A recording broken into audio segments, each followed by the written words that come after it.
Slapstick and satire are two distinct comedic styles, but how do they correlate? What makes them different? Well, before we all figure that out, what are they specifically? Slapstick. This is a physical form of comedy that relies on exaggerated movements, visual gags, and absurd situations. It often includes pratfalls, collisions, and other forms of physical humour that gain laughter through the audience and its visual impact. Classic examples include silent film stars like Charlie Chaplin and the Three Stooges. But let's focus on that. Slapstick in silent films. This was back when technology wasn't advanced enough and it was extremely costly adding sound to films.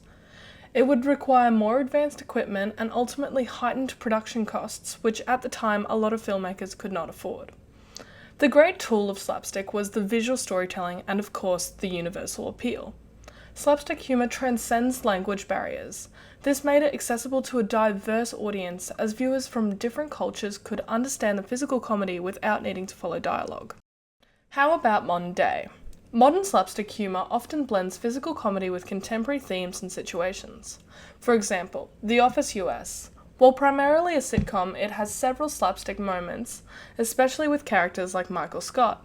Michael Scott is a great slapstick character for several reasons. He often engages in exaggerated physical actions, such as falling,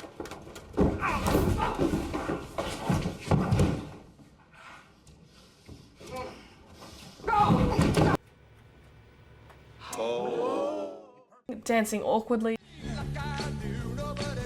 Boss is always trying to teach people things. Sometimes you have to just be the boss of dancing.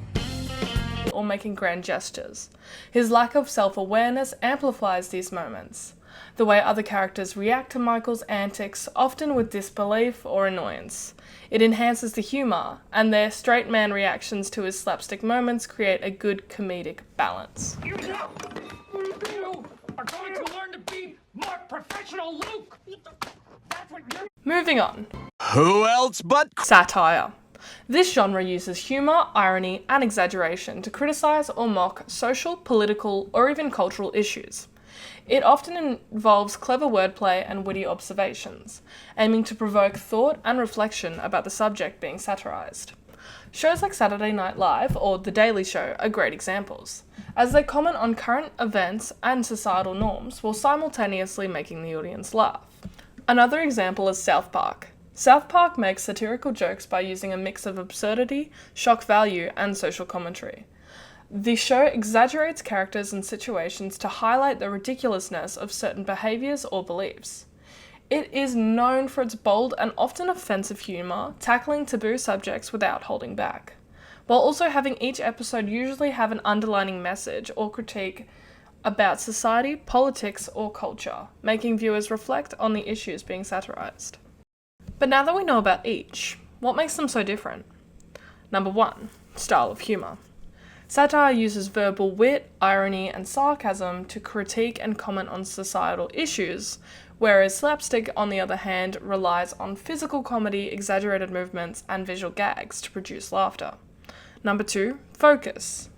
Satire often targets specific societal, interpersonal, or cultural topics, aiming to provoke thought or discussion, whereas slapstick is more about creating absurd situations, entertaining through physical mishaps without necessarily conveying a deeper message.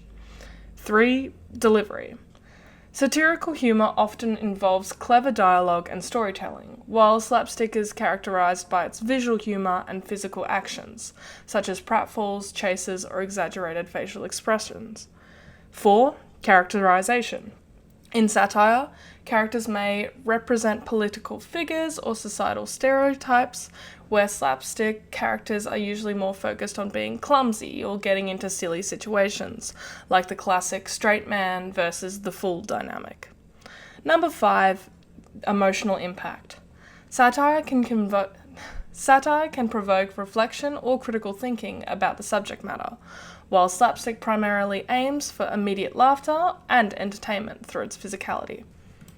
So they have different goals and methods, but both are super fun in their own ways. But a comparative essay isn't all about the differences. Similarities. Number 1, humour, of course. They both use humour to engage the audience. Let's get that out the way. Satire often employs wit and irony, while slapstick relies on physical comedy. 2. Social commentary.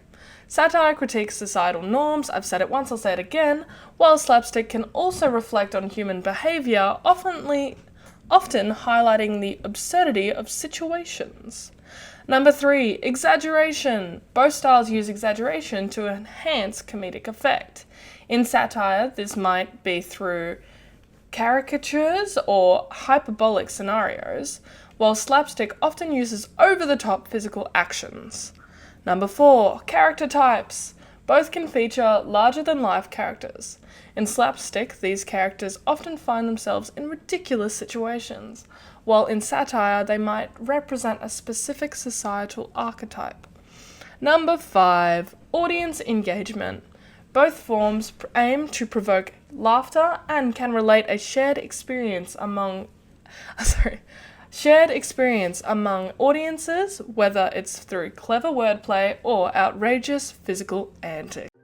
In summary, slapstick focuses on physical comedy and visual gags, while satire uses humour to critique and comment on deeper societal issues. So, while they have different approaches, they share the foundation in humour and social commentary. Thank you so much for listening.